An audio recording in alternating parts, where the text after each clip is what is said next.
Hello, intentional clinician listeners. You are in for it today. I'm going to let you know up front, this episode contains possibly offensive language like swear words and other words that men use to describe one another. The reason that we're using this language in this podcast is because there is this book for men called Be Less Dickish, the definitive self-help book about men. And it's by David Coates and Corey Kilpack. And I had the amazing opportunity to interview both of them while we were all in different time zones about this phenomenal book that is sure to cause a stir. Now, while this book was written for men, we will get into it later that this book is also great for women trying to understand men. And as a man, I would say that this is one of the quickest ways to get into the male psyche for people that are not into psychology or Jungian therapy nerds or whatever you want to say. This is practical. These are the guys you see in your life, and they have come up with this amazing archetypes. And then not only that, but later in the book, there are applicable ways to help you if you fall into one of these extreme archetypes. And we've all been there. So a little bit about them. David Coates saw men like those featured in his book Be Less Dickish while practicing psychotherapy in San Francisco. He is originally from Baton Rouge, Louisiana. He enjoys crawfish boils and organic kale salads. When triggered, he tends toward a few of the quadrants we will name in the Be Less Dickish model. He currently resides in places warmer than San Francisco and continues to travel, write, support men, women, and couples fighting and figuring things out. And he's also teaching. Corey Kilpack was Coates' client before collaborating on Be Less Dickish. He worked on a trawler in the Bering Sea and has been a missionary, investment banker, hedge fund manager, tinner, alcoholic, and in his words, I quote, douchebag, dick, asshole, and pussy. He is married to Keely, and he is a dad, grandfather, an entrepreneur, and just a regular fella who enjoys restoring old Lamborghini tractors with his family and friends. So, if that introduction didn't intrigue you, then I don't know what to tell you. You might want to flip to one of my episodes that is more intellectual and focused on the field of counseling or philosophy, but I'm telling you, if you are wondering what the hell is up with men and how do we help them and how do I help myself if I'm a man and I don't know why I do these things and why I react this way, then this episode is for you. And I really think it's going to touch a lot of people. So, without further ado, let's get to that interview.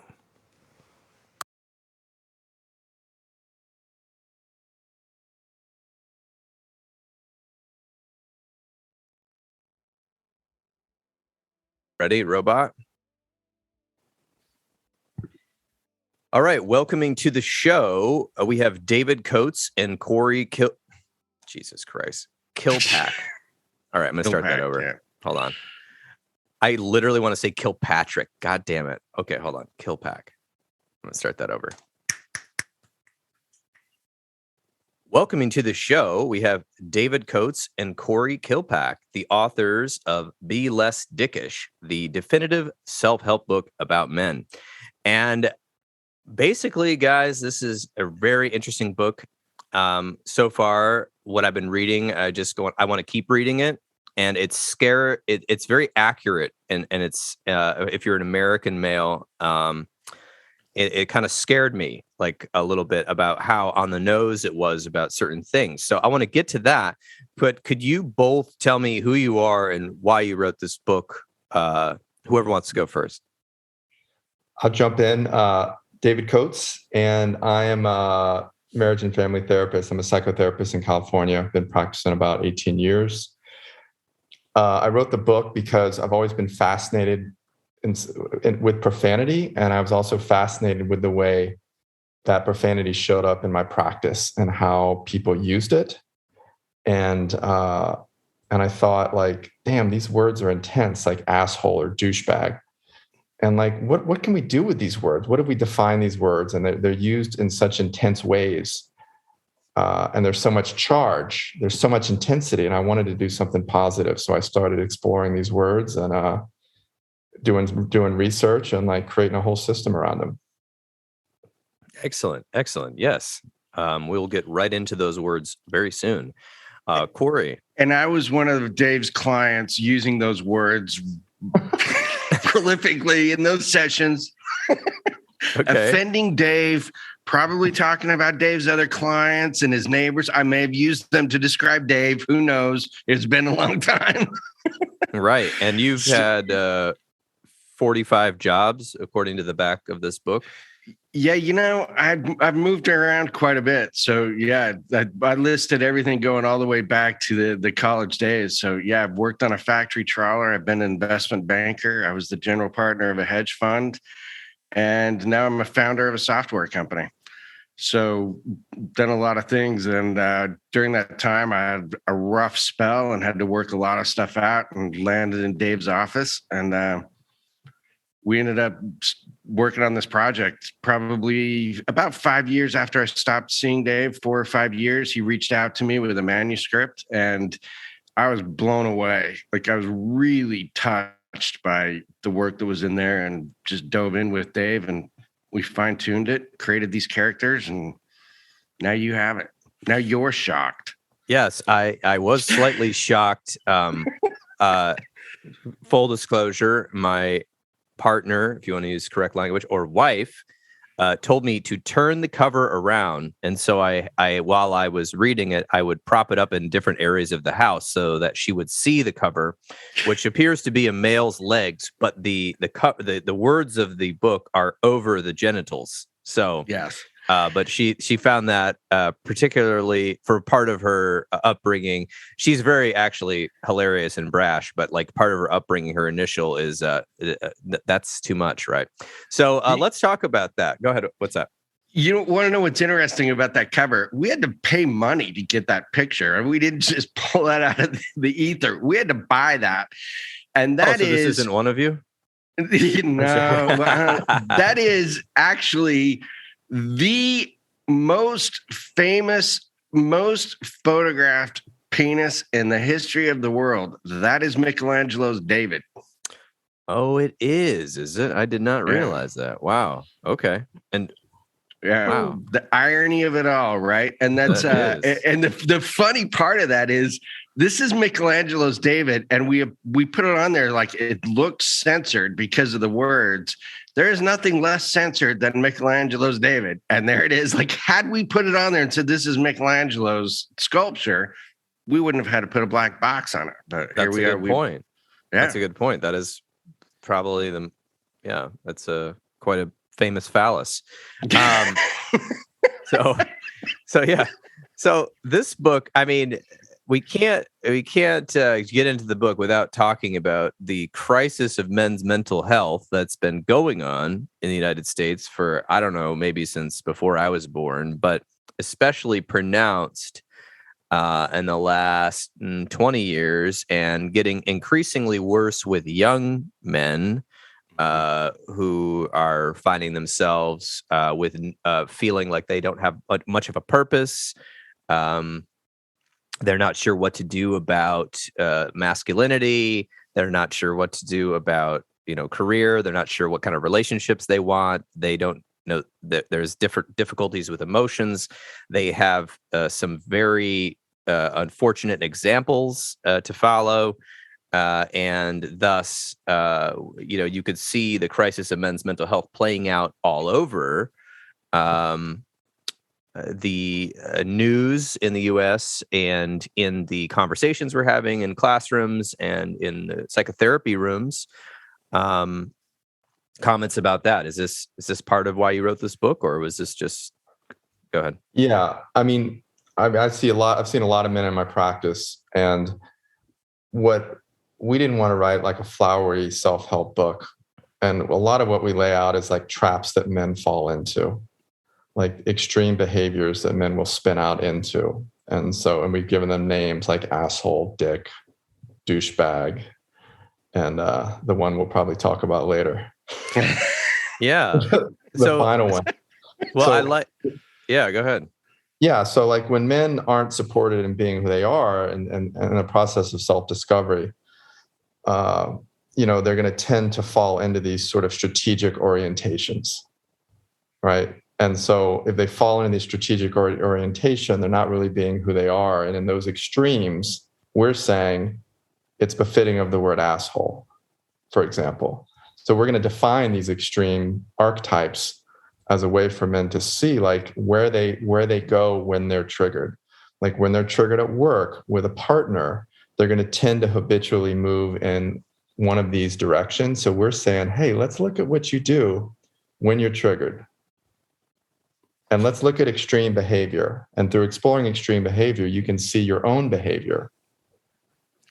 And Paul, too, one of the things we focused on and we worked hard on, it took us many hours to get through this, is answering these questions like, what are you really saying? And what is just a metaphor? And one of the simple processes that we started in this that kicked this book off into a whole new level was asking the question, what is the difference between a dick and an asshole? Like, it seems like such a simple thing, and it's thrown around where people use these words and they don't really understand what they're saying. And it's almost like, as long as I can call it something bad, I don't really have to identify what it really is. I've just said it's bad, and we're stopping there. And what I was pushing Dave for is that clarity to skip, even though we're using these words, to get to a point where, like, let's define what the behavior is without just using a metaphor. And your question, it almost triggers me. Like, we're going to talk about triggers, but it's like when you use the terms toxic masculinity, or you look at these experiences for men and boys and their partners and their moms and everyone around them in terms of you're part of this generation or that generation. We try to look at men. What was the boomer generation or the greatest generation like compared to Z, Y, X, and these others? I'm like, no, we can't do it anymore. We're just stereotyping again. And I kept telling Dave, like, we've got to get this down to where we can tell and show people what it looks like when you make a selfish decision and hurt someone compared to making a selfless decision that also hurts someone. and that was a tough process to try and also describe it without saying it's just toxic or it's just systemic within a generation or an age, or that it's new. It's not new. And that's why we also picked the archetype word. It's like, this goes back way before these generations. Yeah, I like that, because I think that I can't remember what the word is called, but when you just say, oh, it's toxic, or oh, it's a boomer, or, oh, it's a Gen X typical, or oh, it's a millennial, that's dismissing the conversation, and it's taking it away from any sort of further discussion. Yep. And I don't remember what that word is that shortens everything and stops the discussion. But essentially, that's what we see in the media, and unfortunately, I'm hearing that, dialogue, and so because of the crisis we're facing, I think that there's also a backlash toward men, and because of other men's behaviors. So we have to figure out, how do we break into a deeper conversation? And I do think going into the archetypes of what's really going on for men here, and this book is written for anybody really, but for men especially, to say, like, this is not a flowery self-help book, feel good, 10 easy steps. And I like that, because I feel like it got really real real quick. Because I could identify when I was reading the archetypes, for instance, the asshole one, I could say, oh, I could see myself doing that at certain points in my life. When I was really mad, I kind of acted like this, and all of the archetypes, which we'll get into, I could see myself like doing these things when I was extremely upset. And I think that you guys nailed, because obviously your examples of the characters, like each one has a character associated. He's obviously the most extreme example, that you could think of, but there are males like this. I've met males that are the walking archetype, especially the dick, where he's just like, everything's the world's fault. And so then he has like a carte blanche to be to be a dick to everybody. He's just mean. He's cutting people off. He's saying F this, F that. He won't tell you what he really thinks. He's like a storm cloud walking around. Nobody wants to be around him. He's manipulative, but pretends he's not. Nothing's his fault. If he ever acts out, it's somebody else's fault. It's the world's fault. It's the environment's fault. And so, I mean, you see this playing out, right? But we have all these clinical words for it, right?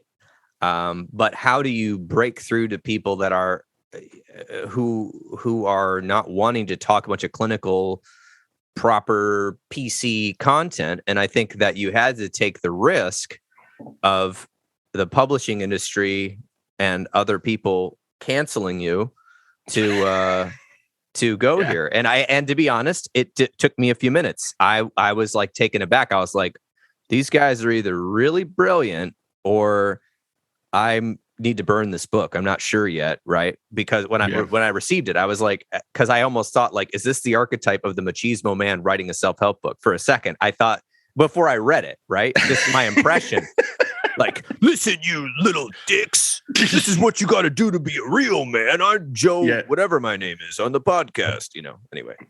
But it wasn't that at all. It was appealing because we can all identify, any man I know can identify with acting like one of these archetypes. So one of the things I'd love to do is I don't want to give away the whole book because I really think people should buy this book. Okay. Gas is $8 a gallon. Just buy the book. Okay. It's like $14 or something. It'll last longer than your tank of gas to go get your Arby's. Okay. Just buy the book. Let's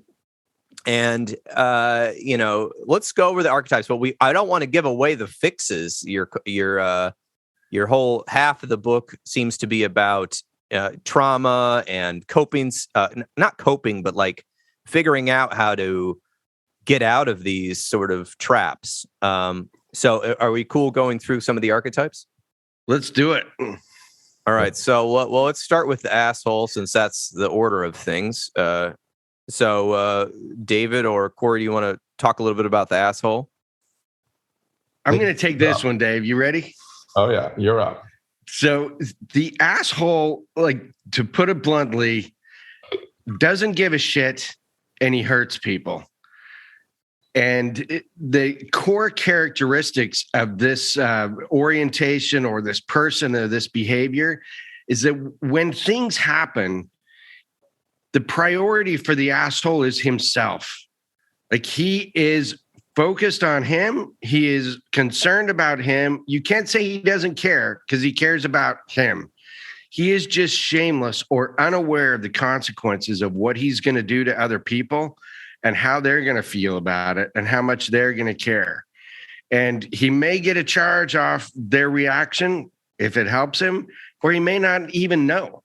But what you see in an asshole is someone whose priority is to get his and get it his way, and to not care about the consequences, even his reputation, if it's not relevant at that time, and to take care of himself. And in the extreme, the asshole is aggressive. Like, he will go out of his way to hurt people. He will spend money to hurt people. He will build a life around hurting people. That's the extreme. In less extreme forms, this is just a very assertive person. Like, he is direct. He's on a ride. He's going a direction, and he's not looking around and making excuses for it. So when you look at the extreme parts of this, yes, it makes you scared. It should. It's supposed to. He's trying to scare people. That's the intent.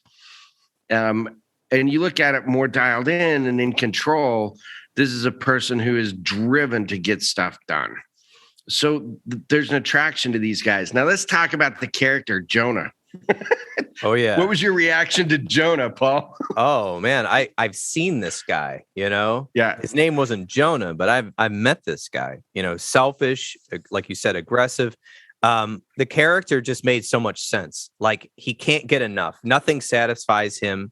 His emotional release seems to be through like you said, power exchanges where he puts another male down, or he cheats on his wife and is getting his some of his power through sex and domination. And he seems to be angry all the time, but we're not really sure at what. So my reaction was, this guy's walking around everywhere. There's like 24 of these guys in the bar on Friday night that when you walk in. So, I don't know. I think that you look at a character like Jonah, who's the prominent asshole character in the book. I think that's true. Like, no one looks at this guy and thinks, oh, this is outrageous. They look at this guy and think, like he's just like someone I know. And this is what, and Dave is better at describing this as we get into these details of these characters. But there's something I always challenge people with, and we'll go through this as we get to the other characters too, is as many times as you say, I know someone like Jonah, or I've acted like Jonah, or there's a million Jonahs around me, and some of them I know and some of them I don't. Almost to a rule, we can ask someone, do you know someone like Jonah that you actually loved? You may wish they were different. You may, like, maybe it was your grandfather, maybe it was your uncle. He was an asshole, but man, you couldn't wait to see him again. Like, there's always some connection to an asshole in our lives, and we're like, yeah, we know someone like that. We wish they hadn't gone off the rails, but we all seem to also have some real core connection to someone like that. Wouldn't you agree, Dave? Yeah, these are people we know. These are people we're related to. And these are people that have a big impact on us. So it's personal, right? It's not an abstract character. Like, we really do our best to like bring him to you, and you know him. Oh yeah.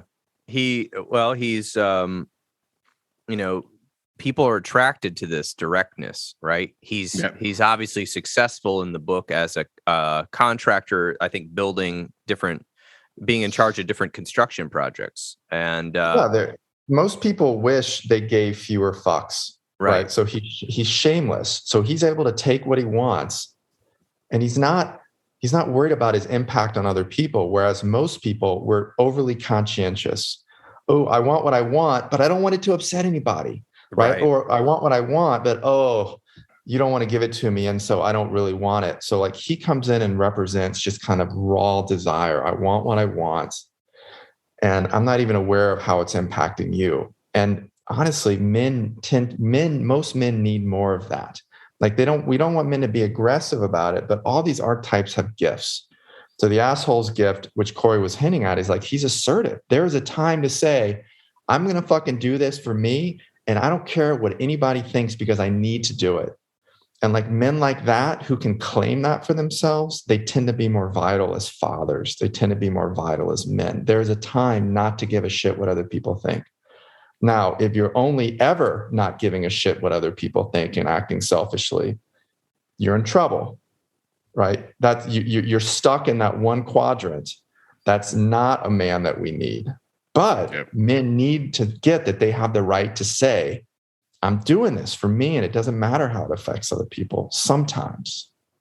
Yeah, I like how you're bringing out the positive, because that's actually a good way to go around the archetype. So the extreme archetype in the asshole, and this is interesting because he's so selfish and he's so shameless that he won't stop until something major nails him. Like, he won't stop until his wife leaves him, until he gets corruption charges, whatever it might be. And we've all known people, or we've all gone through a micro version of that, but it is important for men to be assertive. The issue here is that in the archetype, he's extreme to the point of emotional abuse, essentially, upon other people. And destruction. He's destructive. Yeah, he's destructive, right. And I liked how the therapist was talking in here. He curses his employees. They should kiss the ground I walk on. His subcontractors, his cleaners, architects, clients, lawyers, and neighbors all come in for a jab or two. The Middle East, the governor, the gardener, driver, cell phone providers. If he can't personally fire someone or get them fired, he wants to make their life hell or their job impossible. He mocks my profession. ridicules the art on my walls, and asks how a real man could listen to people complain all day about erectile dysfunction and their problems with hoarding.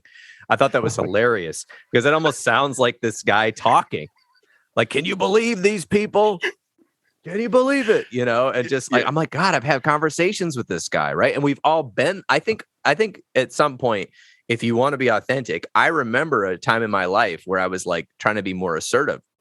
And I think my experiment went a little awry for about 6 months or a year. And I became a bit more assertive than I probably, a bit more neglectful of people's feelings than was good. And there was consequences for that.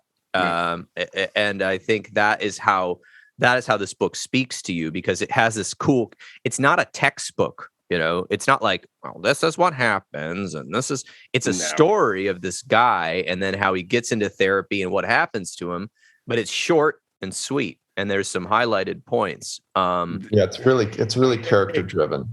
Yeah, I want to get to the piece that you just read. There's a quote. There's a line in there. We worked on that section so much. There is a line in there that really sets off the asshole in a distinct way, describes him in a distinct way compared to the dick who's just complaining about all these things. Right. And that is the line that says, if he couldn't personally fire them or make their life hell or whatever the words were, that's the key part of that rant, is he looks at this and says, all right, that's bothering me. I'm going to fix it. I'm going to deal with it. And I don't care if I fire this person and they can't buy milk or $9 gas. I don't give a fuck. Like, if he can't fix it, it's either not relevant to him or he's going to bitch and moan and move on. Like, he's not really worried about peace in the Middle East. He's worried about whether he can break something and to change the things that are bothering him. And that's the difference between the asshole and the dick, is that factor of, hey, he'll just fire the person. He'll just crush him. He just hurt him. And it won't faze him. It doesn't faze him at all to do it. So somebody the other day, somebody described to me their uncle that they really liked, but that was kind of a total dick or a total asshole. Excuse me. This is the asshole. And they said to me, this is the quote. And I don't even know. This is like a friend of mine. They said, well, he was, kind of an asshole. And they said he couldn't understand mental health. Why would you ever want to save somebody from killing themselves? If they want to kill themselves, I'm going to be the first one to give them the rope. That's his quote. And I'm like, oh my God. Okay, right. Like, the empathy is down there. You know what? More for me. Get out of my way. You're taking up space in the economy. Go at it. Jump off the bridge, right? Like, that was this uncle's quote. And they said they just couldn't understand how they could ever be a therapist and like care about people that want to die. And I was like, wow. Well, I mean, listen, that's a good lead in, because the dick distinction is like, the dick is also selfish. He's also concerned about himself and his experience. But whereas the asshole is shameless, the dick is conscientious. He's very aware of you and what you're thinking and what you're feeling, right? The asshole is oblivious to you and what you're thinking and feeling. The dick is very aware of what you're thinking and feeling, but only insofar as it affects him.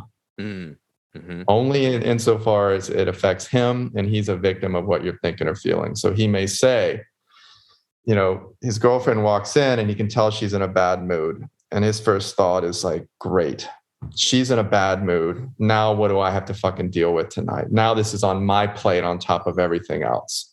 So he's aware of others, but only insofar as he's affected. And we all know guys like this. And he's the victim of other people and what they think and feel, because it affects him. Yeah, Dave, the example I would give right here is Paul, this uncle example. The asshole saying, like, here's a gun, here's a rope, here's whatever it is you need. Like, get out of my way, like you're dead weight.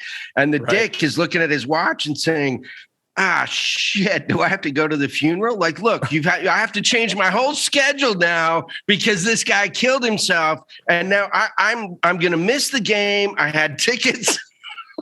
Look, like, this guy goes off and kills himself. And now I got to rearrange my whole weekend. That's the difference between the asshole and the dick. He's affecting me, the prick. Yep. Oh yeah. God. at the risk of revealing who these people are, I've known a real great dick in my life, and literally this was part of the discussion, which was some major family catastrophe happened, and they would not stop ranting about how this affected them going to this concert, literally, and they just couldn't believe it. And I'm sitting here going, are you hearing yourself? But I mean, at the same time, we've all been a micro version of this, right? Where it's like, we've got our plans, our expectations for vacation, and then, I don't know, the weather happens, and we're a victim of the weather, and all we do is then piss and moan our whole vacation away because it's cloudy and rainy in the tropics. And then instead of having a good time with your significant other, or your friends, you're like, I can't believe we didn't get to go parasailing. This is such bullshit. It rains in the tropics. I can't believe it. Yeah. I brought t-shirts and I had to buy a jacket from the gift store. That sort of thing. And on a micro level, like I do a ton of couples therapy. This is what couples therapy is a lot of. Like, he does this and he shouldn't do this because I feel like this when he says this. Like, couples fight about, hey, what you're doing is making me feel a certain way. I'm a victim of what you're doing. And because you're doing this to me, I can do whatever the fuck I want to do with you. And that's the ultimate dick position. Like, yeah, I raised my voice at you and like fucking called you a bitch, but like, look what you did to me yesterday. It always comes back to that. Look what you did to me. Whatever I did to you is because of what you did to me. So I'm justified. That's classic dick positioning. And so we're basically in a Middle East conflict for infinity. You did this, you escalated on me, I'm going to escalate on you. You're going to escalate on me, I'm going to escalate on you. And it's justified. It's rationalized behavior. But the difference is the Middle East actually has oil. In this dick conversation, you're fighting over just bullshit feelings and interpretations, and there is no goddamn oil. That's true. That's a good point. Right. Well, and you're ruining the oil because let's just go further with the metaphor. If you're in a relationship, you have to both work at it. You have to both work at it to refine the resources and have a good time and have a happy life and a happy atmosphere in your home. But if you're constantly like, that's it, 7th inning yesterday, you didn't put the dishes in the way I wanted, and now I'm justified at drinking this 5th of Jack and getting angry and going in the garage and yelling, and then you want to say that I'm acting out. Well, fuck you because you messed up the dishes. Like that's the position, right? It's it. And so selfish, go ahead. Yeah. The call for the dick is like, hey, we're responsible for the way we feel. And so many people want to make others responsible for the way they feel. And then they're justified in their reactivity. We're saying, be less dickish, do less of that. Incrementally, notice ways that you want to be a fucking dick or an asshole because someone did you wrong. And just notice that. Notice when you get pulled into that, because we all get pulled into this. When somebody does something that hurts our feelings. It's very seductive, this one. Can I go on a rant, Dave? Do I have your permission as the therapist? I don't want to hurt your feelings. You guys are professionals. I'm just a long-haired fella. But hey, you guys are talking about this like we've all been there at a micro level. And what Dave's describing, and you're pointing out too, and you brought it up early with the generations and other terms like toxic masculinity, is that we're all experiencing this at a macro level. We're experiencing this in an institutional level, at an ideological level. And this is, to me, one of the reasons we kept this name of the book. It was Dave's original name when I saw the manuscript, and it had to stay because this is the most atoxic. They're not anyone's worse than the other. But this one is exploited at a macro and institutional level in the present conversations more than any others, where we're saying, oh, all men are toxic and we're all victims of all men. All men and all races, except for this one, are racist, and we're all victims of what that race did going back forever. And there's all these conversations happening all the time that are always in the context of I'm a victim, or this group is a victim and I belong to it because of what other people are doing. And so this logic that you're talking about at a micro level is being conditioned every day, nonstop. And it's gotten to the point where we have to accept that logic to belong to the goddamn club.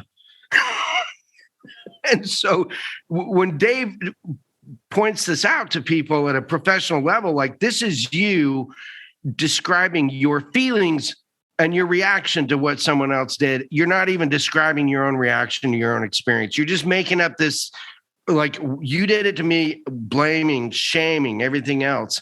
It's like, yeah, that's breakfast in America. That's what you get. Like, here we are. So there's my rant. I'll turn rant off. No, that makes a lot of sense. It's getting to that point because it's again, it subverts discussion, and it inflames people that hear segments of this, right? So it escalates people that are in the group being attacked. And as white males all sitting here on our Zooms, our group bears a lot of blame for things in the past and now or whatever, but we're not a group. We're all individual people. How do we have a discussion about, deeper than just he's a white male, so he did this and he has, like, how do we get deeper and also acknowledge, yes, these things happened, because what's happening, I'm seeing, is it's driving some of this dialogue is driving reactionary anger, because some men feel personally attacked. I didn't do that. I'm just a plumber from Cleveland. I didn't do any of this crap. I'm just trying to keep my family afloat here. And it gets them more and more and more angry, right? Mm-hmm. And when you can't win an argument, you start insulting somebody. And when you can't win by insulting, then you resort to violence. And so I think we're seeing more of that on a very strange, twisted way, because it does happen in the day-to-day, like at jobs and workplaces, right? People become violent, in relationships. But we're seeing this sort of unhinged anger at different groups and people that represent those groups, both on all sides, because of the dialogue you're talking about that's in the media, that's in social media, that can somewhat be constructive, right? Like, we need to criticize things and change things and be and make progress. At the same time, it can also be destructive. Like, people will say, well, now you're just acting like the oppressor, right? You're going so far that it's not you. Like, where's the middle ground here? How can we have a discussion, essentially, is what I'm saying. Yeah, it feels like it's more polarized than ever. And the more polarized things get, the harder it is to have a conversation. This book says, we're not political in this book. We don't take a side. We say, what is the experience you're actually having in these circumstances when you're triggered? Stop thinking about who said what or who's right and who's wrong. Just like, come back to your experience. Please come back to your experience. Don't go into abstraction. You can't get anywhere when you're in abstraction. What are you actually experiencing, and where do you spin out towards? We want the reader to get really curious about that first. And not absolutely. That we need to end, racism, whatever that would mean, before I'm going to feel okay. Right? Like, we need to stop living in that framework and start living closer to ourselves. And that's really important because, Carl Jung and other people said, we've got to do our inner work, or else the world is just going to go to hell. Essentially, that's not a quote. That's a summary of what they said. And I see that because it's difficult to enforce, but on an individual level, if people work on themselves, right, and work on where they're at, and then their relationships, and in their company, and in their group, and in their family, the things on a larger level will get, quote unquote, better, whatever that means, right? Maybe more peaceful, less polarity. We get along better. But if and this is something I see as well, this is a whole nother discussion. I want to get to 2 other archetypes, but people, I think Carl Jung said the best political and social work you can ever do is to withdraw your shadow from others, right? And so when I'm dealing with something in my life that is, especially young people in their 20s and teens, But I'm afraid to deal with it. And so then I project that onto some sort of news item, political item, social item, somebody else, other groups, other people at my school. And I'm not dealing with it. I'm projecting it. And that can lead to a lot of confusion because we're not going inside and figuring out what's going on with us and how we can overcome this obstacle or this issue. So, and once that happens, the only logical move is to blame someone else. Like if it's out of your control because it's so big and you're a taker of the circumstances, the only logical interpretation is that you're a victim of those circumstances. So you're right. When you start framing this in, everything is happening that's too big for me to affect. It's outside of my control, and you're not looking at what's happening inside this epidermis. Like you're done. You're just blowing in the wind, blaming other people. Right. And it's difficult. So I think that actually I've talked to people about, go ahead, Dave. Well, like as a segue, like, or you become what we call a pussy in the book. And I want to say something about that word because it's a really charged word. And it's a word that we thought about not using, but we just couldn't have any integrity with ourselves if we didn't use the word, because that is the word that men use to describe a certain kind of deferential, submissive, kind of cowardly man. So we used a word that is the actual word, and it's not the ideal word because it's got so many connotations in relationship to the feminine, but we used it and we own it. And so that man, he is selfless. He's not in touch with his desire, his vitality, and he's very aware of what other people think and feel. So if you think about that combination, he's selfless and he's conscientious of others. This is a man that's not really occupying his own space. He's not taking up space.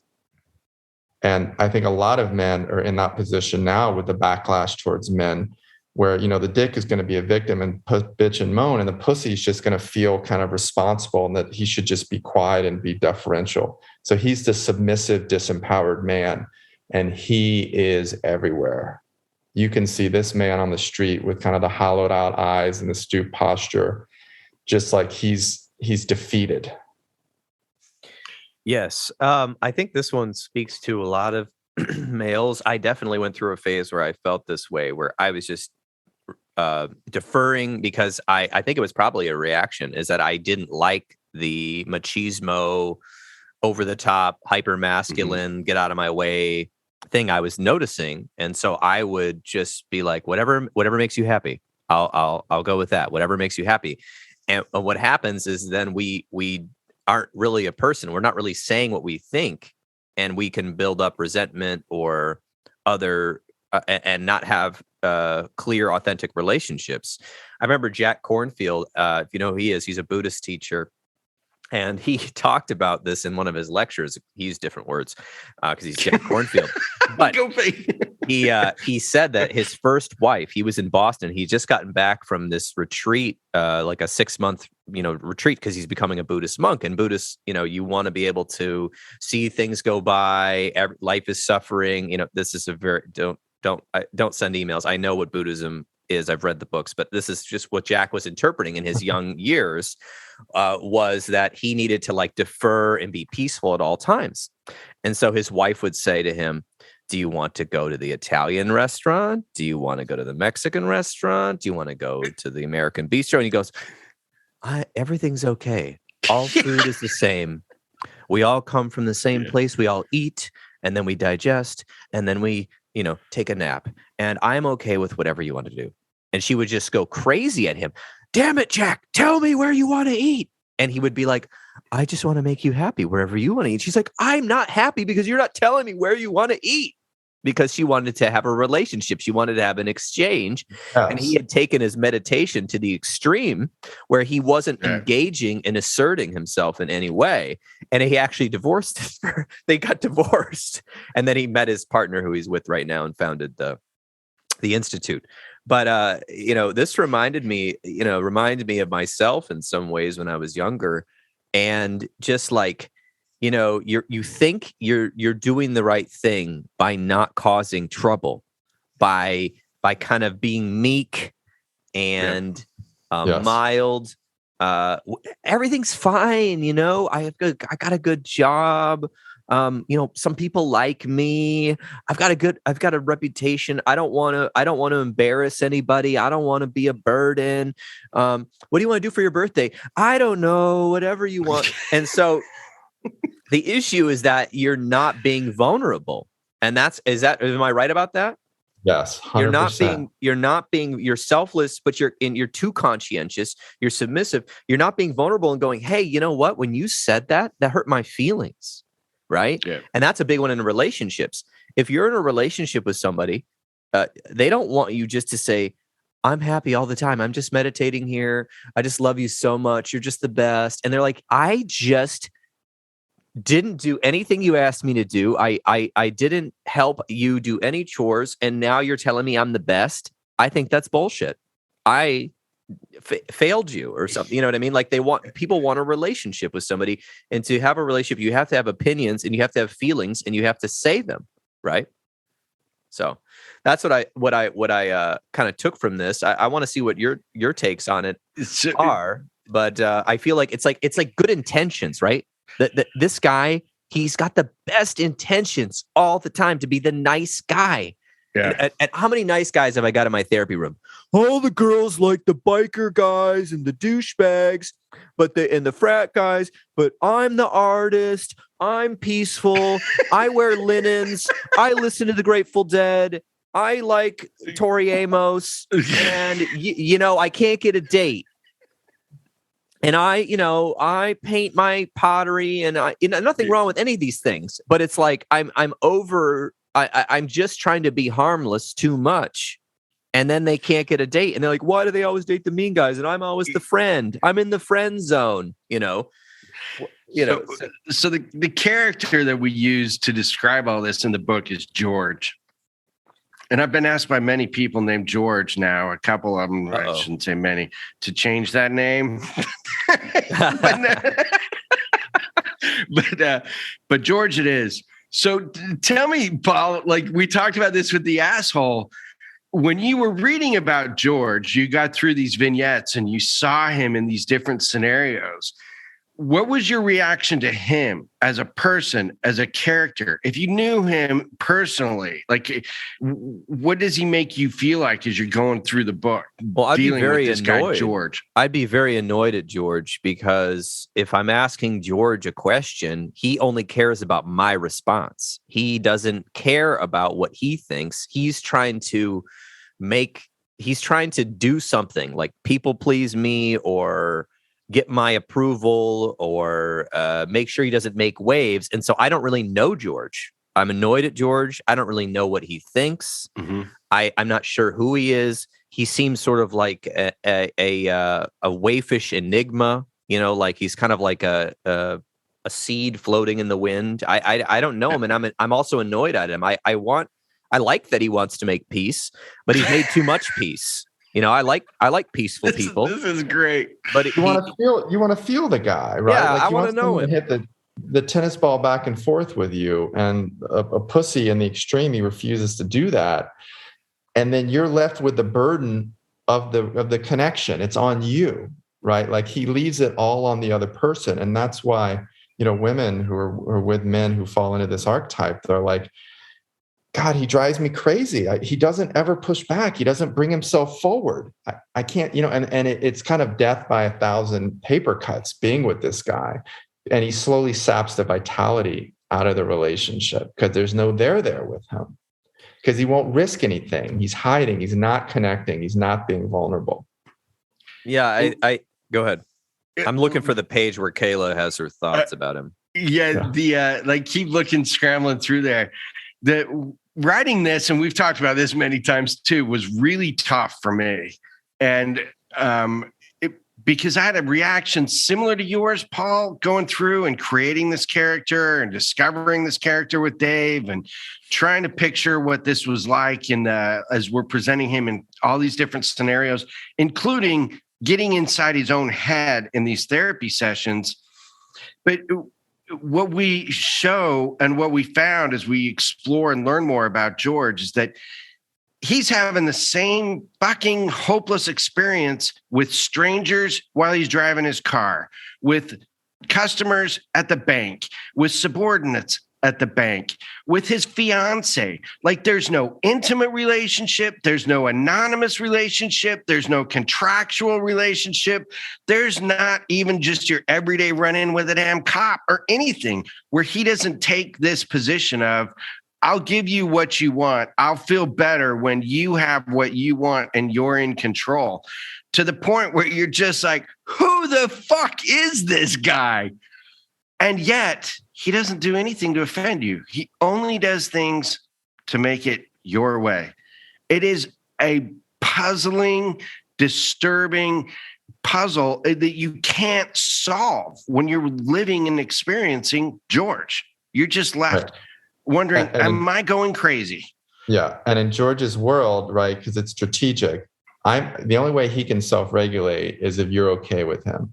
So I'll be whoever I need to be so you're okay with me. And then if you're okay with me, then I can feel okay. But I don't know how to feel okay just on my own. And we all do this sometimes. When someone we love is upset with us, it's very uncomfortable. And we just want them to be okay with us. So we'll act selflessly. We'll act conscientiously. There is a time and a place to be in this quadrant. There is a time and a place to be here. But when it's habitual, like Corey said, it's impossible. It's maddening. Right. Yeah. There's a time and a place. And even, you can be here daily to a point where you don't, you want to balance, what does my friend or partner need from me? But you can't do that for 2 hours in a row. It's like, it's a give and take. You have to come in and out of it. I wanted to, before we go to the positives and go to the next archetype, I wanted to just read what his wife was saying about him. The waiter comes by with chips and salsa. This is George. Kayla, why don't you order something for both of us and we'll share? George asks, his head in his hands, not even bothering to glance at the menu. Kayla sighs loud enough for George to hear and asks for a margarita. She catches George watching her. She does love him. He's so devoted, she thinks. I know he'd never leave or do anything to hurt me. I can count on George to be, well, George, and he's super cute. Kayla remembers the contractor visit. Oh, hey, where are we with the mold situation at the house? How did it go today? Oh, God, George thinks. Well, I met him. I showed him the bathroom where he thinks there's some black mold. He shined the light in there and said that there was. He needed, what was the word? Remediation, I think. I don't know exactly what he meant, and I don't know what to ask him. He seemed really busy, and I didn't want to ask too much. I just figured that, well, you could call him and talk to him about it. You're so good at handling stuff like this. Kayla, shaking her head, quickly orders another margarita. Okay. So, I'm like, oh, my God. It's just like, it's such an archetype. It's an extreme, but we've all been there, I think, at some point. Yeah, quickly orders another margarita. Yeah, she's drowning herself and going home with this cute guy who has no opinions. This is... And if you keep reading, he takes a sip of her margarita, but he's careful to do it on the place where she's already removed the salt with her lips, because he wouldn't want to remove any of the salt from her glass. I did read that part. I laughed at that part. I would keep reading. Yeah. Which side of the glass should I sip from? Just sip from the glass. Anyway. Gosh, when I hear other people read that with the inflections, I just crack up. It's just, you just see this guy and there's no reason not to like him, but it's maddening. Like, you can't help but like George.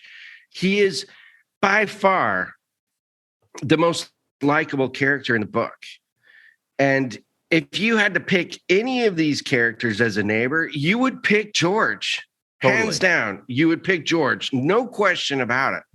Like, you'd rather live next to George than Jonah. That's for damn sure. You'd rather live next to George than Eric. That's for sure. So he's the guy that you want to like him, and he drives you crazy. And he does not have any bad intentions in doing it. Yeah. So that was a fun one to write. I'll tell you, it was challenging. Challenging. Very interesting, Brian. Yeah, I like it. I want to let you talk about the fourth archetype in the sort of compass you've developed in the system, the douchebag. Can we talk about the douchebag? Yeah. If you're doing a video recording of this, hold that chart up. Oh, yeah. I actually book. don't use the video. I actually only use all right. Well, the chart's available on the website. Yeah. So they can see it there. And so sorry. There'll be website links. There'll be everything people want to get to. But yeah. Yeah. So of all the types, there's something about the douchebag that everyone has kind of a visceral knowing of. And so in our model, the douchebag, he's the imitator. He's not being himself.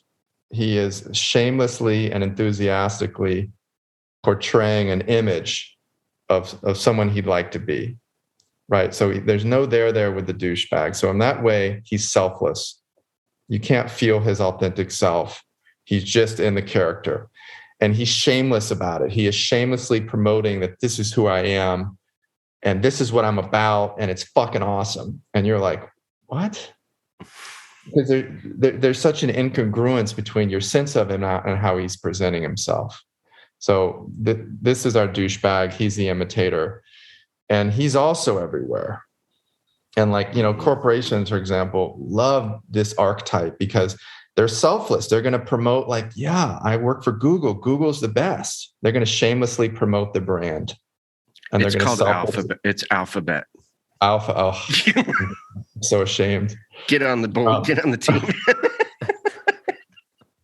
So this guy, he's not interested in who he really is. He's just interested in who he wants you to believe him to be. Yeah. And Corey, why don't you add on to that? Oh, me or Corey? Well, give Corey another shot. So, I'll go Corey. around to get to you, Paul, here, and I'm going to cut you off. But we've started with this asshole who is selfish and shameless. And what he had in common with the dick was they were both shameless. They were both selfish. One was shameless and the other one was hyper conscientious. They were both looking out for their own self, but one didn't care what everyone thought and the other one cared too much. And what the dick had in common with the pussy was that they both care too much, but one is all about me and the other one is giving it all away. And now we're down here trying to where does the douchebag fit? And what he has in common with the pussy is that they have abandoned or given up themselves as the priority. And the douchebag has done it shamelessly. I don't care what you I don't give a damn what the consequences are. I'm going to give myself away for this act, this image, this character, this costume. And the authentic self is gone. It is gone. Where the pussy is I will do this for you. I will do this for you. And I care so much. The douchebag's over there on the side saying that me, and this is where I could do another hour and a half with you guys about trauma, is that real authentic me, the one who got hurt, the one who had to struggle, the one who didn't have to struggle, the one who had a perfect life, the one who didn't have a perfect life, whatever that is, fuck it. That person is gone. I'm looking over here now. I'm this guy with these cool clothes or these cool shoes or this cool act or this cool job. But the hurt kid, the achieving kid, the ambitious kid that was authentic to them, it doesn't have to be traumatic. It doesn't have to be abusive. That is gone. And you are looking at a goddamn act. That's it. And it is a really, really good act. And there is a lot of rewards in the world today for putting on that act. It is not just a coping mechanism. It is a survival tool, and it pays big. So we see it a lot. We reward this behavior a lot. And like Dave is saying, now we have corporations and institutions saying, we can help you with your act. We got the shit. We got the solution. We can make your act even better. And the cycle continues. Well said. 100%. Yeah. And I mean, just some of your examples, the Sigma Alpha Epsilon douchebag, the New York Yankees douchebag, the triathlon douchebag. I'm going to add a few of my own. The Tesla douchebag, the CrossFit douchebag, the Burning Man douchebag, the conservative or liberal douchebag, the vegan douchebag. I would go to like the outdoor grilling douchebag, the jogging douchebag, the foodie douchebag, the Yelp douchebag. The person who tries to sell you stupid MLM chocolates douchebag. Like the super religious douchebag. It just goes on and on. And so it's like I'm giving up my true identity to identify heavily with something that I think is going to get me maybe something, or I'm not exactly sure, but you see this all over the place, and we've all done this, but it's like part of me feels like it's sort of to fit in.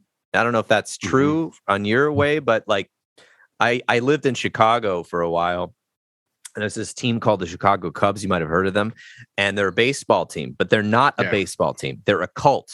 It's a cult. And it's real easy to join the cult. I've been in the cult. It's very fun. And all you have to do is wear a hat or a blue shirt, and you're immediately accepted by millions of people, and they will high five you.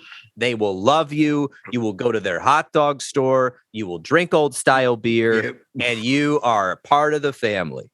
And if you live in Chicago and you don't like the Cubs, you better like the White Sox or just get out of the way, because but like it's a whole thing, and it's a cultural movement, and it's kind of like, I feel like these corporations got real smart and all these MLMs, because they're like, you know what? Religion's killing it, tax free, but they got this guilt message, they're guilting you into giving 10% of your income away. What if we make it a fun party and you just buy all our swag, do all our stuff, subscribe to our newsletter, and instead of religion, it's like something fun that you don't have to be ashamed about. I have a Tesla. I'm saving the environment and I'm cool, right? I root for the Cubs. Well, why? You're from Florida. Because it's the Cubs. It's like giving up your identity. But if you identify, and I've been here, but I've also been among people that it's like there's so much about one thing. I don't even know who they are either. I don't know who they are. Just like I don't know who George is. I don't know who they are. It's just like everything's about these 2 or 3 things that they do, right? I'm an EDM fan. That means electronic dance music. I'm an electronic dance music fan. I go to all the festivals. I'm glad you clarified that. I had a horrible image. Just sorry. No, I've heard that term and I had to find out what it meant. I didn't know what it was. Yeah, electronic dance music. There's these new electronic dance music festivals that are like totally everywhere. Everything, right? And the thing is, some of this is great though. Like it's fun to be a Cubs fan. Like it's fun to be an LSU Tigers fan. Like it's fun to go on the ride. You get a sense of belonging. You get a sense of connection with other people. It's fun. There's no hard conversations. And in extremes. Right? When there's no there anymore because you're completely lost in being an alphabet employer Cubs fan. And then you're becoming a douchebag. So again, our model is about like, hey, all these quadrants, there's a time and a place to hang out there. Just don't go to extreme there. Don't get caught there. So one of our good friends is actually a partner in the book and did the graphics for us, Nate Jensen, and he's a Harvard attorney. He's been a friend of mine for a long time. And when we were going through the kind of the analytics of the book and preparing the graphics, we're talking about Jed, the character that you read about. That's the douchebag, and his Rolex watch and his Prada shoes and the Tom Ford and the Xenia. Like he's got it all, and he doesn't end. He wears a different costume in the evening. He wears a different he's got a costume for everything. He wears a different costume when he rides his bike. Like it's all over. But Nate challenged me. He's like, well, what if Jed, this character, really is a connoisseur, enthusiastic, and he studied these Rolex automatic watches, and this isn't part of his costume because he actually knows what he's buying and he knows the value, and he can wear it for 2 years and sell it for more. And like, he's got this down. And it's an important part of learning about Jed and these douchebags. Like, it's not the thing that makes you a douchebag. It's not the Xenia suit. It's not the shoes and the Prada and the Rolex or the Tesla. That's not what makes you a douchebag. It's what you do with that. And in this case, Jed was wearing it as a goddamn shield. Like, so he no one could see what he really was and what was really happening. All they could see was his loft, his girls, his vacations, his cocaine, whatever it was he could give them that they could see, they would enjoy that and not really see him. And on a macro level, this is what Instagram is. For some people. I mean, it depends how you use it, right? It depends how you use Instagram. People use it for all sorts of things. But if I use Instagram in the most stereotypical way, it would be that I am pointing out all of these things I have to hide it's all the good moments of my life. It's that amazing brunch I had. And it's hilarious.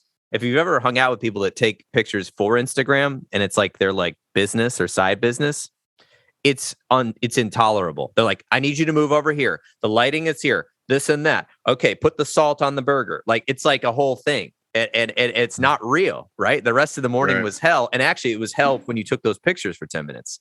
I've known some people that have had some wins on there. But the point is that it's shielding you. It's not the thing. It's not that I have all these Cubs posters. It's that the Cubs have consumed me. I don't even know who I am anymore. That's all I live. I live for that, right? And I'm putting that image out there.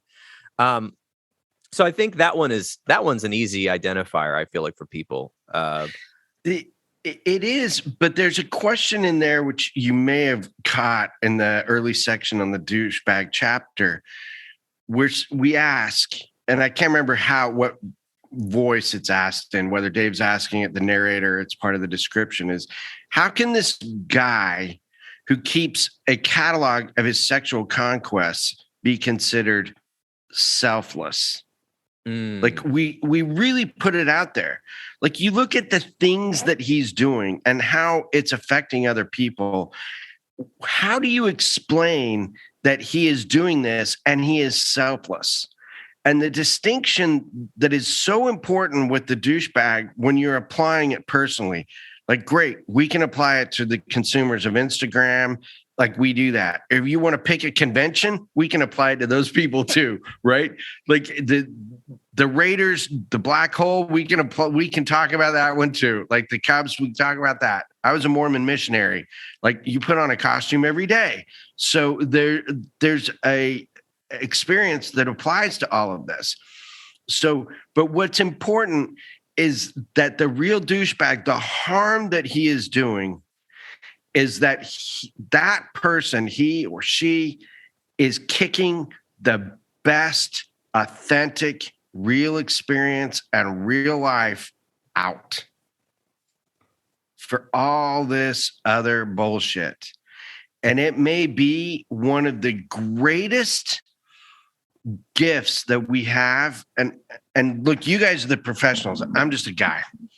But I will tell you this, when it comes to trauma, this ability that the human and people have to put on this costume and go on with their life and cast the real experience aside is probably one of the greatest survival tools this species has ever developed. And we may never have anything better. So when you look at what it takes to be that core douchebag, it is a gift that we can even do it. A lot of people would not survive or wake up tomorrow and get on with their day if they couldn't.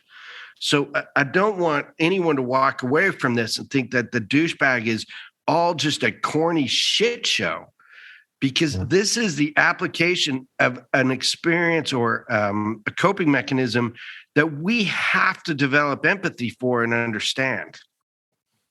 And I'm ranting my ass off, Dave. No, but that's important. They're not going to invite me on these podcasts. No, but that's important to understand, is that while we're making jokes, right, to identify these archetypes and the stories, every one of these archetypes goes to therapy and has a difficult experience or a challenging experience. And the point is to try to get deeper into the conversation and have empathy, right? Yeah. And to bring it away from the stereotype. But the archetype helps you identify what's going on, which leads to the whole second half of the book, which I don't want to give away completely. But if you could tell me a little bit, now that we've understood the strategy of the archetypes, like what, and we help us identify, and there's some things in there that you've already commented on the chapters about, like what to do or what they could do or what they were facing, right? The challenges. But then, in the rest of the book, it looks like you're trying to help people here. So can you tell me about that part of it? Yeah, I mean, we're joking about these extremes, but they're all redemptive, and they're all doing the best they can, right? All of it is just strategic behavior to deal with their pain, to deal with their trauma, to try to get by, to try to be accepted, to try to feel a sense of safety and purpose in the world. Like, there's a lot of compassion for these guys, in part because Corey and I are these guys. Like, we don't make any bones about it that they're like out there. They are in here. And we talked all the time about, like, yeah, this is when I spun out into this pussy quadrant the other day when this guy got in my face. Like, it's live for us. So there's a way that we're bringing levity to it, because it is also funny. But we take them on a ride, and they're in my therapy office throughout the whole book, like parsing through how they got to where they got to. They learn to understand, Jonah learns to understand how and why he became an asshole, and how and why it made sense. In fact, it was a great thing for him to become under his circumstances. Same for all the guys. And then they unpack it. They do the work. So yeah, that brings into that kind of concept we get from trauma-informed counseling, which is, a lot of the things that you've done all while growing up were all survival mechanisms, and they were adaptations. And obviously, maybe your current self is ashamed of some of those things that you did or said, but you were doing the best you could at the time, because that's what humans do. We have a story in our mind, and we go, "Oh, I guess I'm doing this now," right? And we're adapting to circumstances. That's the whole basis of the Enneagram too. I mean, it's all like it's a trauma reaction is why you kind of had this personality type. And then you came up with this formula for being less dickish, which I think we'll just preview it. I don't want to give it away, but the trace method. Elaborate on that a little bit? It's worth talking about that, because the TR and trace is just trigger and reaction. Most people live their lives being triggered and then reacting and then repeat these habituated cycles that most people are caught in. And so the ACE in the trace, TRACE, is awareness, curiosity, and then experimentation, which is a lot of the therapy work. It's okay, whoa, I'm triggered. I have the awareness that I'm triggered. I'm curious about that. I'm interested in what's being touched in me, a younger part of me. What's the fear? Like, getting people curious about what's happening in their body. What's the story they're telling themselves? And then experiment. Like, I'm going to experiment with being a little less dickish right now. And that's the basics of trace. And well, I love that when you said I'm going to experiment with being a little less dickish, because that fully falls into my philosophy in psychology. I don't know if I stole this or who I stole this from, but there's some psychology people in our profession, unfortunately, that think you can flip a switch, right? Mm-hmm. Just memorize this, these 10 distortions and stop it, right. And use the rubber band on your wrist and snap yourself every time. And it's like, no, that's not how human nature works. We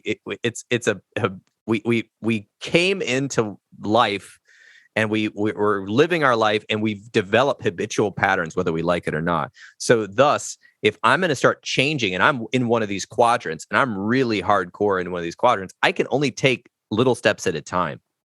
Yeah. I can't just, move to another city and change my name and change my profession that quickly. Things happen slowly. So I'm going to be a little less dickish. I'm going to try to recognize this, have awareness about it. I'm going to get curious about my experience, instead of feeling like I'm just trapped in this hell of rinse and repeat. Right. So yeah, we want people to be actively working with themselves. Like, change does not come easy. These structures that got laid down, they're part of our survival system. They're part of our identity. So we don't make any big, bold promises. That's why it's called just be less dickish. Do a little bit less of this thing that you tend to do and see what happens. Like incremental change. Yeah. I would add too, like the trace method that we talk about late in the book. If we do it all in the context of how these characters apply a healthy response rather than an extreme reaction. And it was fun writing this with Dave because obviously I'd been David's client. I've been in like I've had those rants that you're reading about in the book. I've been in those chairs and watched Dave and, you know, describing those experiences with the therapist. We had a great perspective because there's his perspective as the therapist, and I was watching him. Like, so we get to describe this in the book. But as we try and put it into words for a reader like you, taking triggers and reactions was really, really hard, but also fun. And because I would just keep drilling Dave, like, all right, it's a trigger. I own a pistol. It's sitting out there in the gun safe over there. That's got a trigger on it. What in the hell is the difference between that trigger and this metaphor, this thing that you're coming up with? And we kept diving and digging and peeling it back until we figure out, like, what exactly is this? And when we describe what is a trigger and what is a reaction, we had to get to a point where we could say, this is what it is in real terms, like no metaphors, no bullshit. Yes, it's triggers. We've accepted that term, but what's really happening? And we identify triggers as, hey, this is just the information. It's just a thing. It's just cars lined up on a road, traveling at a rate of speed relative to a posted sign on the side of the road, and you're having your own goddamn experience. Too bad for you, but it's just cars, and it's just a road in a line. That's it. End of story. And so taking something that simple like triggers and being able to identify it as it's just information. Now look what this asshole, this douchebag, and this dick are about to do with that information. That's where it gets interesting, and you start recognizing yourself in these triggers. It's going to get crazier. Like, if you think you saw something so far, you ain't seen shit. Yeah, but this is so paramount. Like, when we say, like, oh, you triggered me, or I'm triggered, all we're saying is I'm affected by information from my environment. I'm having a response to information from my environment. So we wanted to break it down to the actual experience. Like, I'm having this reaction. Something happened out there, or a thought happened in my head, and now I'm reacting this way. That's all we know. And we start from there, which is actually a beautiful place to start from, because it's the only thing we know for sure that's true, is I'm having a reaction. Right. And how do you live in the awareness that you're having a reaction instead of being the reaction and acting it out? I think that exactly. Is that kind of where we're coming from. That's the everything. That's the ACE, yeah. like through awareness, curiosity, and experimentation. Yeah, But I love it. You know what's interesting about that, David, is, you know, Paul's brought up the example of Instagram a few times on this call, and we've talked about that. Is like, if you had these people show up in your office and you were asking them, like, why are you having this experience? Why do you feel this way? What are you responding and reacting to? And you really dug down, it'd be surprising how many people would say, I'm going to use a terrible example here to just set this thing into the ditch. I'm having this reaction to what happened on January 6th, 2021. And if you really dove down to ask these people, like, all right, that's your reaction to January 26th. What are you really reacting to? Well, they weren't there. They got it secondhand.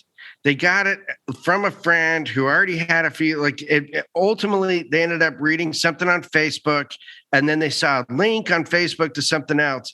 And you really get down to, like, what are you really responding to? It's a piece of a story that you read on Facebook or Twitter or wherever you go. And that simple acknowledgement gives people a little bit more perspective on what they're really experiencing. And I know that's a triggering extreme, not to make fun of it, but it's like, you can really, like, get down, like, what is the information? What am I really responding to? And it's like, yeah, I just spent an hour on Twitter in a hive of bullshit, and now I'm all jacked up. Yep, that's what you got. Like, Good for you. It worked. You're jacked up. It's working. Yeah, and that's and the hard part about it is, we have to practice. We have to practice these methods. We have to do the work. That's, I don't know why I'm quoting Carl Jung so much, but he said something like, what we don't deal with in our inner self will come to us in our outside lives, and we'll call it fate, right? So if we're not dealing with stuff in our minds and our reactions and our triggers and our behavior, and we know there's something going on in here, eventually something is going to happen to us, and we're going to call it fate, when it's actually us. We're helping drive this car, right? We're helping. Yeah. We were in the Twitter hive for an hour, and then we punched somebody. You know what I mean? Like, right.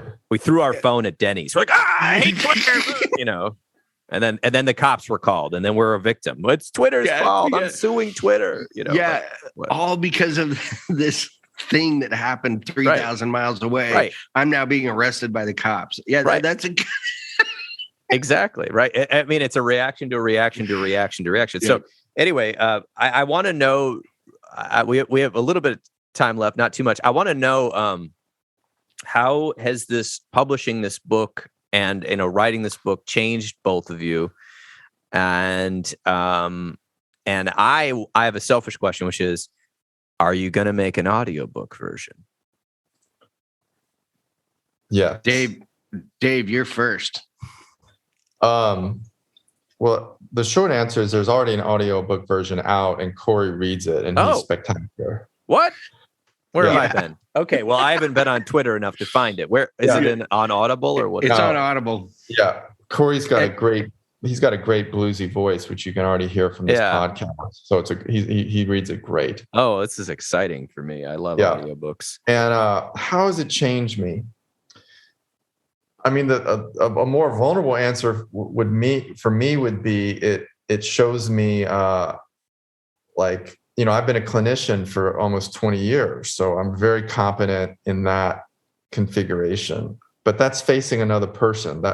So for me, it's shown me like how much I struggle with like talking about this book and like going on social media and like bringing this work out into the world. That's been the big part of my journey since we published it about 9 months ago. Is I want to get this work out in the world, and it makes me really fucking uncomfortable to talk about my work and my journey and like to teach. I'm much more comfortable in a therapist like role. So for me, it's really been confronting, and I've had to deal with my own impatience with myself for not trying to get the work out more than I have, and I'm just resistant as shit.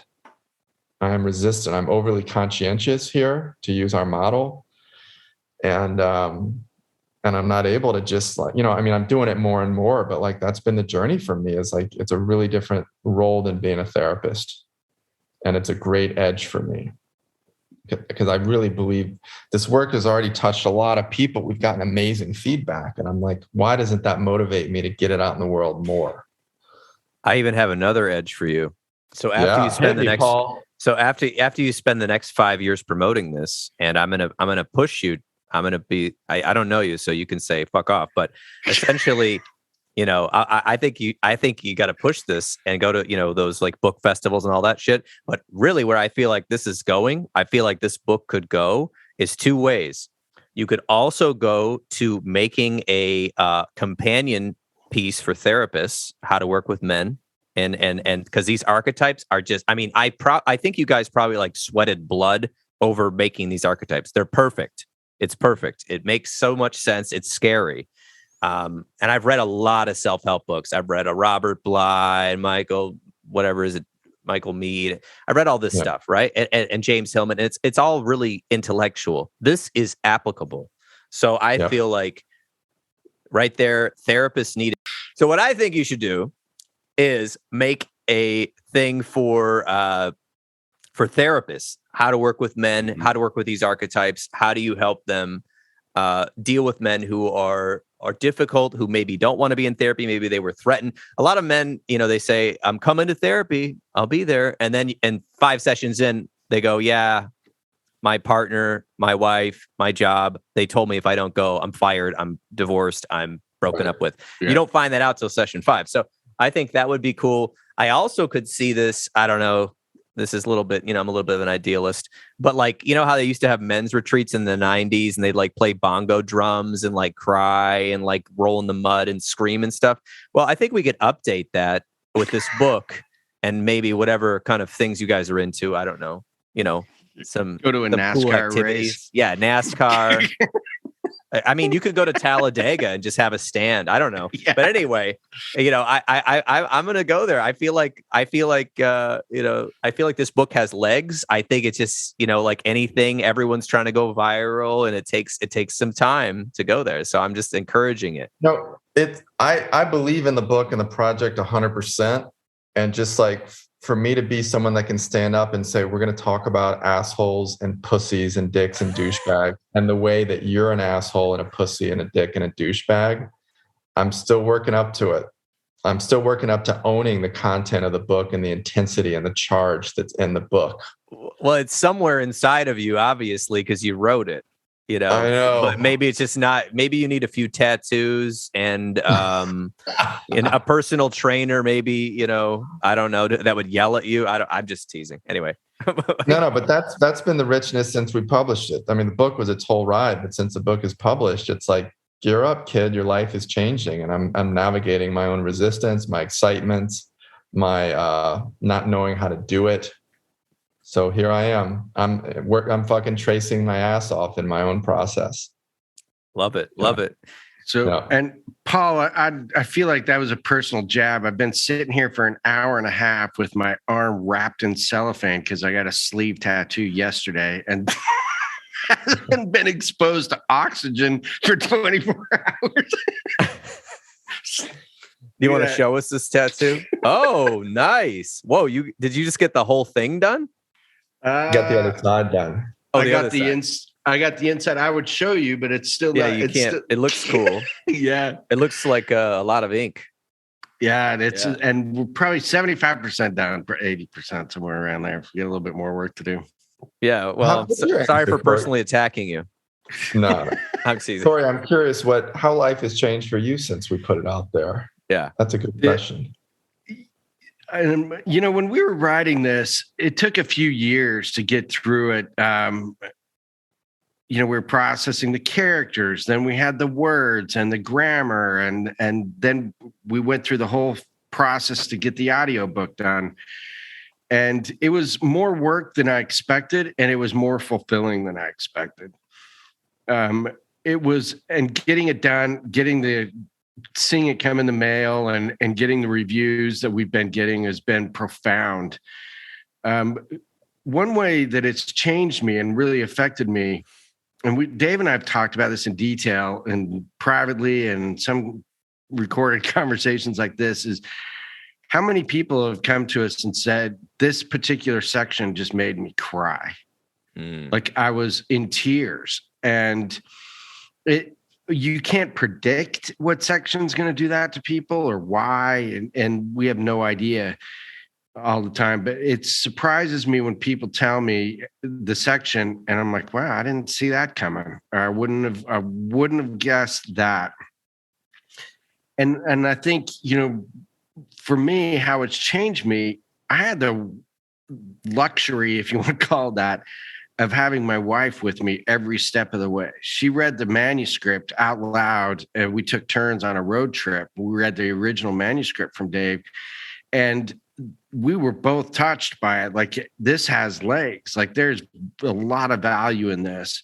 And then going through a 2-year process and her being part of every line, paragraph, word, and telling us, all right, you guys have crossed it here. There's one too many fucks in this sentence.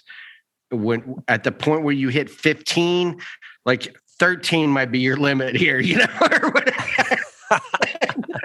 but really having the Kelly around and seeing these characters, and we talked about Jonah and Eric and George and Jed and these guys. But if you noticed, every one of them has a Kayla and a Shaylee, and there's someone on the other side of all of this. And it's been amazing to be able to put words to the other side of what's happening to this weird behavior. So there's that. And then there's the other piece, which is that in every single one of these characters, there is something in there that is from me personally. Like there is something that's described that you are almost seeing it through my eyes, my experience, or my journal. And being able to look back at this, and especially having Dave as a friend now and a former professional relationship as a therapist, and being able to say, yeah, we got through that too. Like I got to the other side of that too, to the point where I could actually put it in writing and own it. I don't give a shit. Like it's like that realization that like, yeah, some of that bad, awful, ugly shit, that was me. And yet here we are writing a book and explaining this in a way that is going to touch people. Like that, I can't help but be humbled by it, but also I get to be proud of it too. Like we wrote a hell of a book. That is a hell of a book that we put out. Yeah, I couldn't agree more. I feel like this podcast could be 3 hours, but due to time constraints, we're going to have to wrap up here in a second. So what I would just say to the listeners is, if you were at all intrigued by this, conversation, unrehearsed, no bullet points, no prescription, going on, pick up the book. It's on Audible, which if you're busy these days and you want to get your steps in, just, put on the Audible book. Yeah. Or if you like to sit in a chair or whatever, get the hard copy. And I think I will just say, as a reader, that it reads real quickly. I read, I don't know, 40 pages like one evening and another 40 the next. It was just real quick, and I was intrigued and I was engrossed. And so that is rare as a book reader. I'm a big book reader, but it's hard to find a book, especially a self-help book, that I'm like, oh, good, I can't wait to see what's next. Self-help books, I'm like, oh my God, yawn. Where's the one point I can use in my practice, or what's going on here? But it's like, I've heard this before. I haven't heard any of this before except on the playground with name calling, but it has some very good application. So and then there's the cultural viewpoint. So I want to thank you both for making time. I know that we're in 3 different time zones right now, and that was pretty cool to coordinate. And I'm really excited to see what comes up next. And I'm going to put links for all of the book and any other websites or whatever you guys want in the notes of the podcast.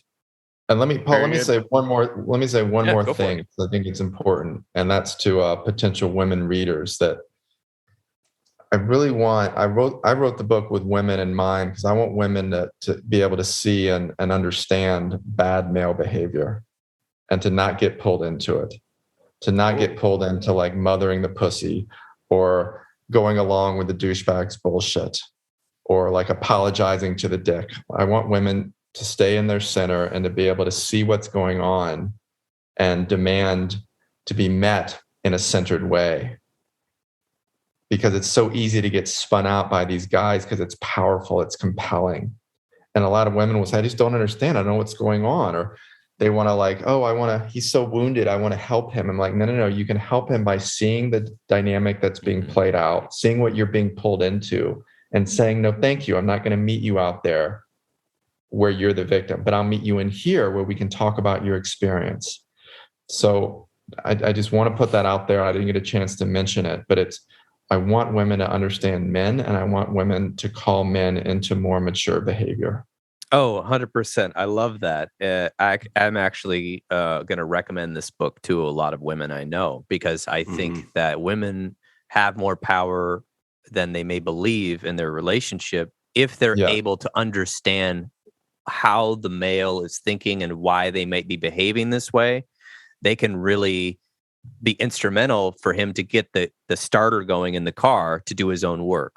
Right. I think that the male's got to ultimately do their own work, but it starts with some boundaries and some authentic conversations instead of whatever trauma response the woman is falling into or the man. Don't get pulled into bullshit. Yes. Name it, see it, and provide better alternatives. Yeah, exactly. Just be sure you can edit this. What I'm about to say, you can edit this out too. You can just tell these women that here's some men who will mansplain men to you.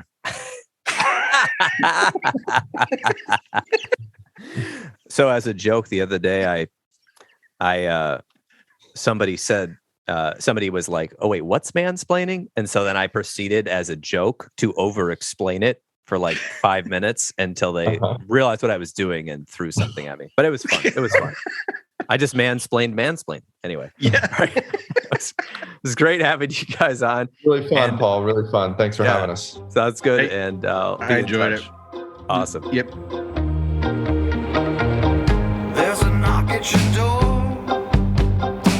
You don't even recognize a stranger. It's you from before.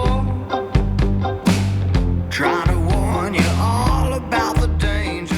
And there you have it. This has been another episode of the Intentional Clinician Podcast. If you are enjoying the show, please share it with people you know. I would surely appreciate it, or leave us a rating on iTunes. If you are looking for an EMDR International Association consultant, I am now an official consultant and can provide 20 hours needed to become EMDR International Association certified. I am hosting groups online and in person. For details, check out my websites, counselingsupervisorgr.com or healthforlifegr.com for more details. If you are in need of counseling, do not hesitate to make an appointment with a local counselor in your area. You can also make an appointment with the excellent clinicians in the Grand Rapids area at Health for Life Counseling Grand Rapids and the Trauma Informed Counseling Center of Grand Rapids by visiting www.healthforlifegr.com. The recording you just listened to consists of the personal opinions of Paul Krauss, and while these are based upon literature he has read and his experience in the field, they should not be viewed as a definitive opinion on this subject, or any subject. Listening to this podcast is not a substitute for treatment. If you are in a crisis, please call 911 right now or the National Suicide Prevention Hotline at 1-800-273-8255. Are you a young person of color feeling down, stressed out, or overwhelmed? Text the word STEVE, that's STEVE, to 741-741, and a live, trained crisis counselor will respond. Did you know that you could support your local bookstore by shopping at bookshop.org? That's right, bookshop.org. You can order online from the comfort of your own home while supporting local businesses near you. If you are a therapist and you are not a member of your local counseling organization, I implore you to get involved. The Michigan Mental Health Counselors Association, the American Counseling Association, for examples, are promoting best practices and making sure that mental health services are available and accessible by the public. Until next time, I'm wishing you all a safe and peaceful week.